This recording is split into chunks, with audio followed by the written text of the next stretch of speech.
Hi guys, welcome to simple cooking lab. ചിലപ്പോഴൊക്കെ നമുക്ക് എന്തെങ്കിലും കുക്ക് ചെയ്യണമെങ്കിൽ ഭയങ്കര മടിയായിരിക്കും, എന്നാൽ വെക്കാതിരിക്കാനും പറ്റത്തില്ല. അങ്ങനെയുള്ള സമയത്ത് നമുക്ക് പെട്ടെന്ന് നല്ല രുചികരമായിട്ടുണ്ടാക്കാൻ പറ്റുന്ന ഒരു അടിപൊളി ചിക്കൻ പുലാവാണ് തയ്യാറാക്കാൻ പോകുന്നത്. ഇതുണ്ടാക്കാൻ വെറും 15 മിനിറ്റ് മതി. ഇതൊരു സൂപ്പർ ഡിന്നർ ഐഡിയ ആണ്.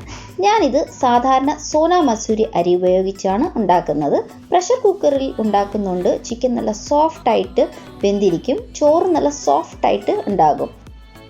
എന്നാൽ ഈ ടേസ്റ്റി ആയിട്ടുള്ള ചിക്കൻ പുലാവ് ഉണ്ടാക്കാൻ ആദ്യം തന്നെ നമുക്ക് 2 കപ്പ് അരി എടുക്കാം.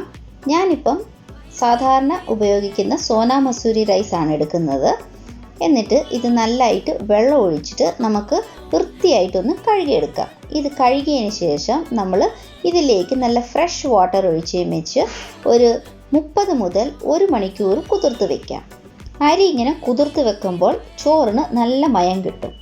അടുത്തതായി ഒരു കുക്കറിൽ 3 ടേബിൾ സ്പൂൺ എണ്ണ ഒഴിച്ചു കൊടുക്കാം. എണ്ണ ചൂടായതിന് ശേഷം ഇതിൽ 2 പീസ് പട്ട, 2 ഏലക്ക, 4 ഗ്രാമ്പൂ, 1 തക്കോലം, 2 ബിരിയാണി ഇല, 1 കറുത്ത ഏലക്ക, 1 ടീസ്പൂൺ ഷാജീര, 2-3 കീറിയ പച്ചമുളകും കൂടെ ചേർത്ത് ഒന്ന് ഇളക്കി കൊടുക്കാം. എരിവ് കൂടുതൽ വേണമെങ്കിൽ 1-2 പച്ചമുളക് അധികം ചേർക്കാം. ഇപ്പോൾ നമ്മൾ ഇതിൽ നല്ലതുപോലെ നീളത്തിലരിഞ്ഞ ഒരു മീഡിയം സൈസ് സവാള ഇട്ട് കൊടുക്കാം. ഇതും ഒരുപാട് മൂക്കേണ്ട ആവശ്യമില്ല. സവാള ഒന്ന് സോഫ്റ്റ് ആകുന്നവരെ നമുക്കൊന്ന് മൂപ്പിച്ചെടുക്കാം. അതിനുശേഷം നമ്മൾ ഇതിൽ 1/2 ടേബിൾ സ്പൂൺ ഇഞ്ചി വെളുത്തുള്ളി പേസ്റ്റും കൂടെ ചേർത്ത് ആ പച്ചമണം മാറുന്നവരെ നമുക്കിതൊന്ന് വഴറ്റിയെടുക്കാം.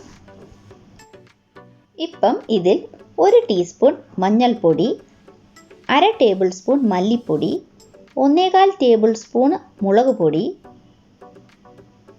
1 ടീസ്പൂൺ ജീരകപ്പൊടിയും കൂടെ ചേർത്ത് നമുക്കിത് ഒന്ന് മിക്സ് ചെയ്യാം. 1 മിനിറ്റ് നമ്മൾ ഇതൊന്ന് വഴറ്റിയതിന് ശേഷം നമ്മൾ അരിഞ്ഞ തക്കാളി ഒരെണ്ണം ചേർത്ത് കൊടുക്കാം. തക്കാളി നല്ല സോഫ്റ്റ് ആയിട്ട് വരുന്നത് വരെ നമുക്കിതൊന്ന് വേവിക്കണം. ഇതൊരു 3-4 മിനിറ്റ് വഴറ്റി തക്കാളി സോഫ്റ്റ് ആയതിനു ശേഷം നമ്മൾ ഇതിൽ 1/2 കപ്പ് തൈര് ചേർത്ത് കൊടുക്കാം. തൈരും തക്കാളിയും കൂടി നമുക്ക് നന്നായിട്ടൊന്ന് മിക്സ് ചെയ്യാം. ഇതൊരു 4-5 മിനിറ്റ് നമ്മൾ ലോ ഫ്ലെയിമിൽ കുക്ക് ചെയ്യണം. അപ്പം എണ്ണ നല്ലോണം തെളിയും. ഇതുപോലെ എണ്ണ തെളിഞ്ഞതിന് ശേഷം നമ്മൾ ഒരു ഉരുളൻകിഴങ്ങ് അരിഞ്ഞതും 1/2 കിലോ ചിക്കനും കൂടെ ഇട്ട് നമുക്ക് ഇതൊന്ന് നല്ലതായിട്ട് മിക്സ് ചെയ്യാം. ഈ ചിക്കനും ഉരുളക്കിഴങ്ങും കൂടി നമ്മൾ നന്നായിട്ട് ഈ മസാലയ്ക്കകത്ത് നന്നായിട്ടൊന്ന് മിക്സ് ചെയ്തെടുക്കാം.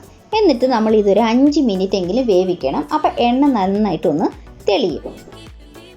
ഇങ്ങനെ എണ്ണ തെളിഞ്ഞതിന് ശേഷം നമ്മൾ നേരത്തെ തന്നെ കുതിർത്ത് വെച്ചിരിക്കുന്ന അരി ഇതിനകത്ത് ഇട്ട് കൊടുക്കാം. അരി ഇട്ടതിന് ശേഷം നമ്മൾ ഇതൊരു 3 മിനിറ്റ് എങ്കിലും ഒന്ന് വഴറ്റണം. അരി ഇങ്ങനെ ഈ എണ്ണയ്ക്കകത്ത് വഴറ്റുമ്പോഴാണ് നമുക്ക് അരി നല്ല മയം ഉണ്ടാകുന്നത്. ഇങ്ങനെ ഇതെല്ലാം ഒന്ന് ചേർത്ത് വഴറ്റിയതിന് ശേഷം നമ്മൾ ഇതിലേക്ക് 4 കപ്പ് വെള്ളം ഒഴിച്ച് കൊടുക്കാം.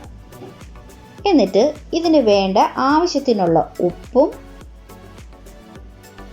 1 ടീസ്പൂൺ ഗരം മസാല പൊടി, 1 ടീസ്പൂൺ സോമ്പ് പൊടിച്ചതും കുറച്ച് അരിഞ്ഞ മല്ലിയും കൂടെ ചേർത്ത് നമ്മൾ ഇതൊന്ന് നന്നായിട്ടൊന്ന് മിക്സ് ചെയ്യാം.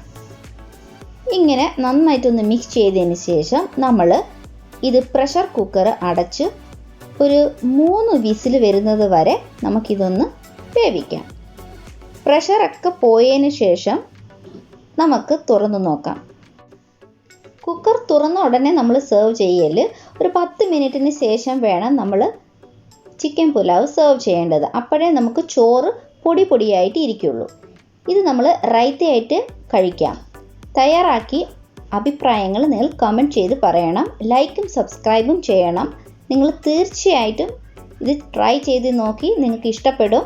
എന്നാൽ അടുത്ത റെസിപ്പി ആയിട്ട് വരുന്നവരെ bye from simple cooking lab.